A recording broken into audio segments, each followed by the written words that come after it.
Hello नमस्कार, मैं R K. Saxena, excellence mastermind coaching Rewa Madhya प्रदेश।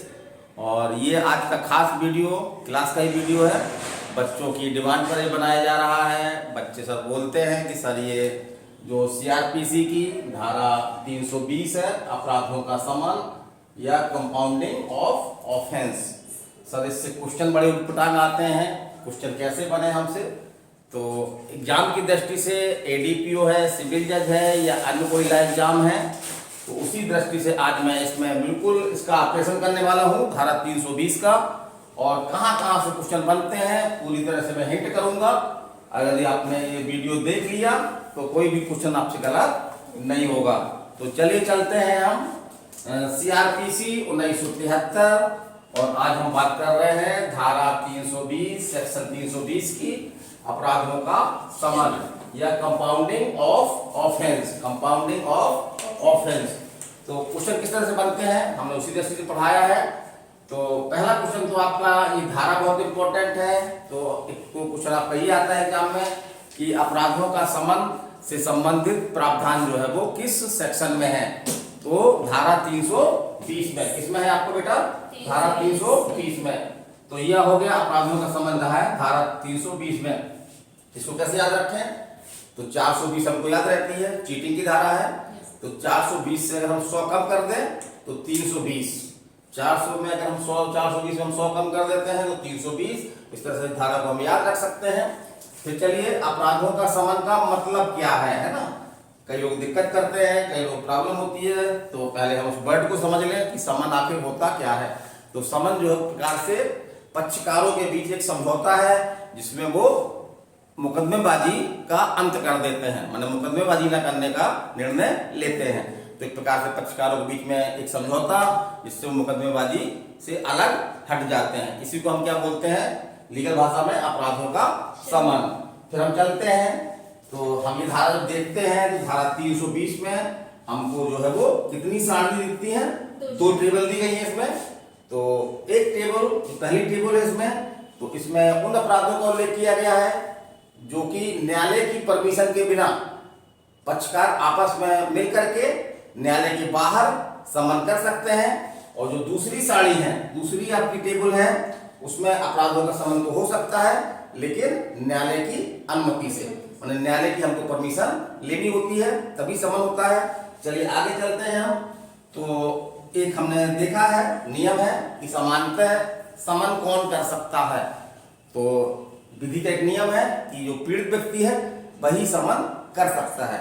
लेकिन यहाँ पे 2 ऐसी स्थितियां मिल रही हमको। ये 2 ऐसी स्थितियां हैं जहाँ पे पीड़ित व्यक्ति थोड़ा सा छुपा हुआ व्यक्ति है, और क्वेश्चन के रूप में जब ये एग्जाम में आ जाता है तो हमको थोड़ा सा दिक्कत हो जाती है। तो 2 ऐसे अपराध हैं। एक तो पहला आपका जार कर्म है, और दूसरा अपराध कौन सा है आपका? विवाहित स्त्री को फुसलाकर या बहकाकर ले जाना, धारा 498 और धारा 497। इन दोनों मामलों में जो है वो अपराधों का समन कौन करता है? तो कौन करता है? स्त्री का पति। इन दोनों मामलों में जो है वो समन कौन कर सकता है? स्त्री का पति। तो यहाँ से क्वेश्चन आपके बनते हैं।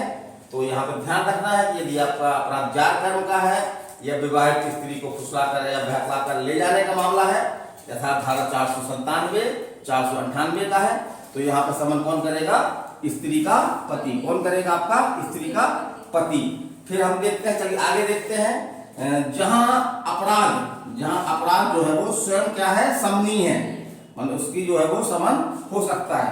तो वहां उस अपराध का जो प्रयत्न है या जो दुष्प्रेरण है, अर्थात जो प्रयत्न और दुष्प्रेरण, ये भी जो है वो समनीय होगा। फिर हम आगे देखते हैं कि जहां पीड़ित व्यक्ति, कुछ ऐसी कंडीशन बन सकती है कि जहां पीड़ित व्यक्ति क्या है? 18 वर्ष से कम आयु का है। तो यहाँ पे आपको ये एज याद रखना है। इसमें 18 वर्ष से कम आयु का कोई लड़का हो सकता है या कोई लड़की हो सकती है, अर्थात पीड़ित व्यक्ति। या पीड़ित व्यक्ति जो है वो किस तरह का है? जड़ है ना, या पागल है, तब भी अपराध का समन हो सकता है। लेकिन ये व्यक्ति अपराध का समन करने में सक्षम नहीं माने गए हैं। तो समन कौन कर सकता है? तो ऐसे व्यक्ति की ओर से, है ना, माने इन व्यक्तियों की ओर से कौन कर सकता है? जो इनकी ओर से क्या हो? संविदा करने में सक्षम हो। संविदा करने में सक्षम हो। तो यहाँ पे ध्यान रखिएगा, अगर ऐसी कि कोई व्यक्ति 18 वर्ष से कम आयु का है पीड़ित व्यक्ति, तो सम्मान कौन कर सकता है? तो उसकी ओर से जो संविदा करने में सक्षम हो वही सम्मान कर सकता है। चलिए आगे देखते हैं, हम सभी को चीजें बताने जा रहे हैं जहां जहां से क्वेश्चन बनते हैं। तो ऐसी स्थिति भी आ सकती है कि जो पीड़ित व्यक्ति है वो अल्लाह को प्यारा हो गया, अर्थात उसकी जो है वो डेथ हो गई, तो क्या अपराध का सम्मान हो सकता है? तो आंसर है आपका हाँ, हो सकता है। तब सम्मान कौन करेगा? तो जिस सम्मान करने वाला व्यक्ति मर जाए, है ना, क्या हो, उसकी डेथ हो जाए, तो उसकी तरफ से जो उसका विधिक प्रतिनिधि है ना, विधिक प्रतिनिधि है, ये जो है वो न्यायालय की अनुमति से। तो यहाँ ध्यान रखिएगा, यहाँ पे भले ही वो पहली सारणी में है, पहली टेबल में अपराध है, लेकिन वहां न्यायालय की अनुमति जो है वो आवश्यक होगी। तो न्यायालय की अनुमति से सम्मान कर सकता है। यहाँ में भी जो है वो न्यायालय की अनुमति आवश्यक होगी। यहाँ पे भी जो है वो यदि 18 वर्ष से कम है, ये जड़ या पागल है, उसकी ओर से सम्मान कौन कर सकता है? जो उसकी ओर से कांटेक्ट करने में सक्षम हो, लेकिन यहाँ पे सम्मान करने के लिए न्यायालय की परमिशन आवश्यक है। चलिए अगला देखते हैं कि सम्मान दोषसिद्धि के निर्णय के बाद भी अपील के दौरान भी हो सकता है। तो सम्मान कोई लिमिटेशन नहीं है कि निर्णय के पहले या निर्णय के बाद भी हो सकता है, निर्णय के पहले हो सकता है, ये जब मुकदमेबाजी शुरू हुई है उसी समय हो सकता है, यहाँ तक कि अपील और पुनरीक्षण माने रिवीजन के दौरान भी जो है वो अपराधों का सम्मान किया जा सकता है। तो सम्मान दोषसिद्धि के निर्णय के बाद भी या अपील के दौरान भी जो है वो कौन कर सकता है? अपील न्यायालय की अनुमति से किया जा सकता है। तो चलिए अगला पार्ट देखते हैं हम कि अपराध का सम्मान रिवीजन के दौरान भी हो सकता है। क्या हो सकता है? रिवीजन, है ना, रिवीजन के दौरान भी हो सकता है। और कौन कैसे होगा? तो यदि रिवीजन न्यायालय, जो रिवीजन न्यायालय है जहाँ पे अपराध का रिवीजन किया जाना है, रिवीजन के लिए हमने जो एप्लीकेशन दिया है, तो रिवीजन न्यायालय की अनुमति से, है ना, तो यहाँ याद रखिएगा, रिवीजन न्यायालय की अनुमति से भी जो है अपराध का सम्मान हो सकता है। और रिवीजन न्यायालय कौन कौन से उसमें दो न्यायालय दिखाए गए हैं? एक तो आपका सेशन न्यायालय दिखाया गया है और दूसरा आपको कौन सा दिखाया गया है? हाई कोर्ट या उच्च न्यायालय। फिर एक स्थिति है आपकी वर्धित दंड। तो वर्धित दंड हमने पढ़ा होगा आईपीसी में कि यदि किसी हम एक अपराध को पहली बार करते हैं तो एक हमको दंड मिलता है, लेकिन जब उसी अपराध की हम जो है वो रिपीट करते हैं, पुनरावृत्ति करते हैं, तो धाराओं में क्या है, हमको बढ़ा हुआ दंड मिलता है। इसी दंड को हम क्या बोलते हैं? वर्धित दंड। तो अगर ये अपराध जो है वो वर्धित दंड है, माने उसमें बढ़ा हुआ दंड मिल रहा है, अर्थात उसने पहले से ही जो अभियुक्त है उसने पहले से इसी प्रकार का अपराध कर चुका है वो, तो ऐसे मामलों में क्या स्पष्ट रूप से लिखा है कि अपराध का सम्मान क्या हो सकता है? नहीं किया जा सकता है। क्या बोला? नहीं किया सकता है। और अब एक क्वेश्चन आपका एग्जाम में खूब आता है, यदि किसी अपराध का सम्मान कर दिया गया है तो उसका प्रभाव क्या होगा? तो उसका प्रभाव क्या होगा? अभियुक्त को, है ना, क्या मान लिया जाएगा? दोष मुक्त मान लिया जाएगा। अभियुक्त को जो है वो दोष मुक्ति होना, क्या हो प्रभाव होगा?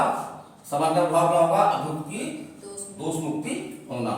और एक चीज इसमें और कही गई है, बोर्ड में हमने नहीं लिखी है वो, कि जो भी अपराधों का सम्मान होगा वो इसी धारा में, जो धारा 320 है, इसी प्रावधानों के अंतर्गत होगा, अन्यथा नहीं होगा। तो आज का मेरा ये सिविल जज, एडीपीओ या ला एग्जाम के लिए वीडियो था। छोटा सा टॉपिक है आपका 320, इसको मैंने समझाने का प्रयास किया है। ये आपको कैसा लगा आप हमको मैसेज के द्वारा बताएं। और हम लोगों की ऑफलाइन क्लास भी जो है वो नए बैच हम लोगों के होली के बाद शुरू होने वाले हैं, ऑफलाइन बैच रहेंगे। तो उसमें भी यदि आप हमारे संपर्क में आना चाहते हैं, तैयारी करने के मूड में हैं, तो आपका वैसे रूप से हमारी ओर से बहुत बहुत स्वागत है। तो चलिए अगले वीडियो में फिर मिलेंगे। नमस्कार, धन्यवाद।